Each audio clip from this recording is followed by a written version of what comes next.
Hi, welcome to the third part of a series of ear training videos called Enhancing Your Musical Ear. This third part, Musical Intervals, uses animation to train the ear to recognize the 12 common intervals used to compose music. Being familiar with these intervals helps us enjoy the melodies made from them. The easiest way to become familiar with the intervals is by listening to them until they become second nature. All 12 intervals are presented in 3 animated sets to help show the differences between each interval. Each set can be looped to make it easy to learn the intervals. Simply listening to them can help very young children become familiar with how intervals are used in music. Children learn from what they listen to, just as we all do.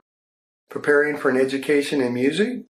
Help yourself be ready with musical intervals. It is free and easy to use. Here are the 12 intervals with all their names. Watch them and learn them all.